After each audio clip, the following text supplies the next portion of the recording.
Hello everyone. This is the pre-market report video for today, 11th March 2025 for the Indian stock market in terms of Nifty and Bank Nifty. In the last video itself we discussed about this. During Sunday night in the Fox News, interviewer asked the US president about the possibility of a recession. For that, Trump didn't rule out the recession and said he did not wish to make the predictions, but he acknowledged the fact that there will be a period of transition because what they were doing was very big, which all most viewers know now, since during our market time itself those statement did influence the US future market very negative. So as expected, US market opened negative. Here, in addition to this Trump interview, there was another geopolitical thing happened during weekend. In Canada, previous Bank of Canada's governor is selected now as the next prime minister, and during his inaugural speech on Sunday night itself, he mentioned he is not going to share dinner table with Trump, rather he is going to stand up against him, which was and is well received in whole Canada. In addition to that, now last night, Canada threatened the US that they're going to impose 25% surcharge on electricity which they export to US. And if Trump threatens more tariff means, then Canada said they were ready to cut off the electricity export completely to US. So this new Canadian Prime Minister-elect looks more strong and aggressive than outgoing Justin Trudeau.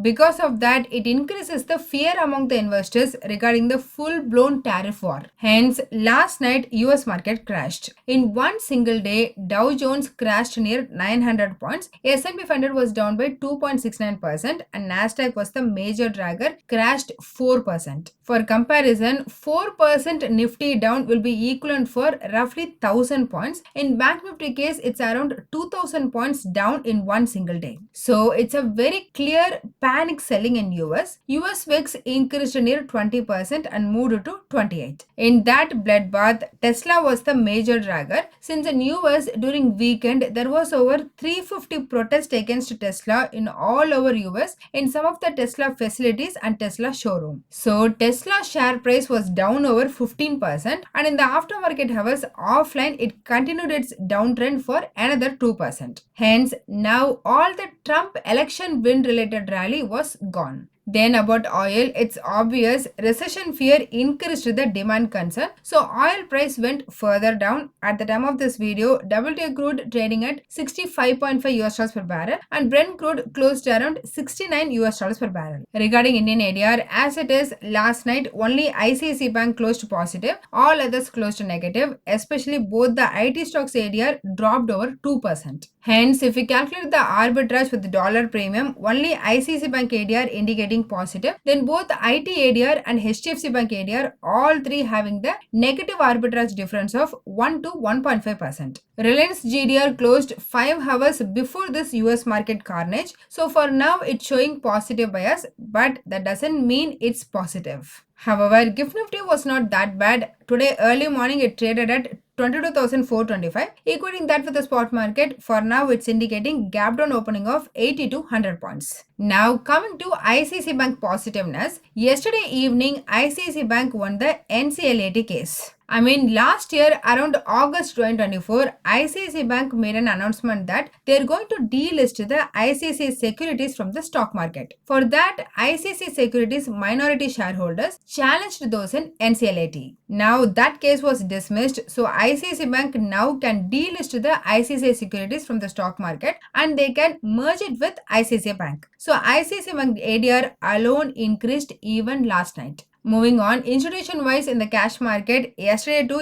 FI was net sellers, but they net sold marginally for near 500 crore rupees and DA net bought for 250 crore rupees. Then about participant-wise open interest analysis, first in the index option market, proprietary traders from 2.3% net bullish open interest, they turned 1% net bearish open interest, which means from positive bias, they turned to negative bias. And again on the opposite side, from 1.7% net bullish position open interest, retail traders increased to 3.9% net bullish open interest. On the other hand, FI reduced their bearishness from 3.9% net bearish position open interest to 2.7% net bearish position open interest.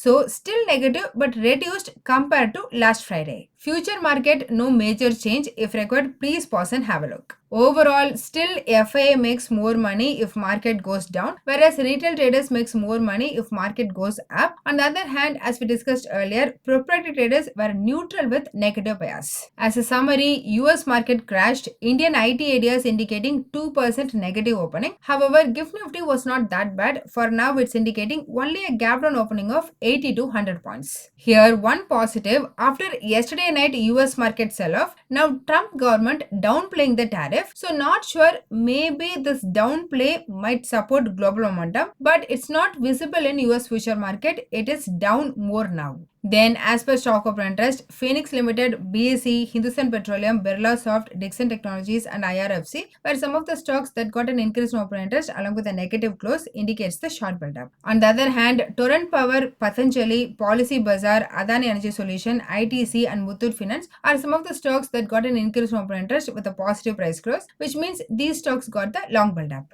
About the things to look out, just now lots and lots of Japanese data was released. GDP data, household spending, all came less than expected. So we can expect Asian market to react for this. Then during our market time, there is nothing that I'm aware of that can influence the market. And finally, in the aftermarket hours for US, the number of job openings at the end of January month, EA short-term energy outlook, and 3-year note auction are some of the things we need to keep an eye out today. Coming to technical, Nifty opened 30 points gap down and immediately rebounded to near 22,700 in the morning, which coincides with 20-day exponential moving average, but could not sustain that as the day progressed and finally closed below 22,500 mark. Thus, on the daily chart, Nifty formed a bearish candlestick pattern with a long upper shadow, indicating selling pressure at higher level. It resembles a shooting star pattern, though it's not a classical one, which is generally considered as a bearish reversal pattern, but confirmation is needed in the today's session. We can see Nifty was volatile, struggled to hold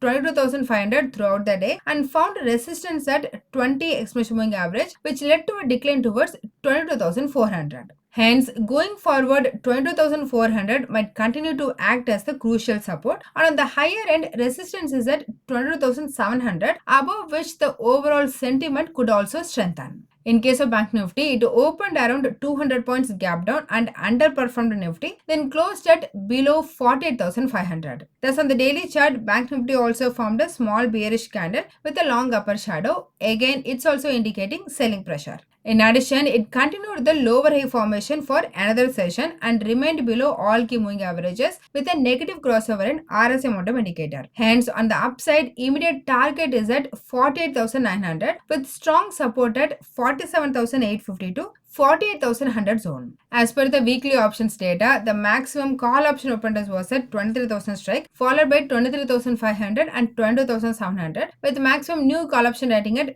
22,700 strike and then 23,000 and 22,600. On the put side, the maximum open interest was at 22,000 strike, followed by 22,200 and 22,100, with maximum new put option rating at 21,600 strike and then 21,950 to 22,000. That's from options data. Nifty might see the trading range of 22,000 to 23,000 in the short term, with an immediate range of 22,200 to 22,700. So that's all in this video. Hope you all got some information. Please consider subscribing to the channel and liking the video so that it will help me beat the YouTube algorithm and also motivate me to do more. Please don't make any investment based on this, as I'm not a SEBI registered advisor. I'm doing this for me and viewers' educational purpose only.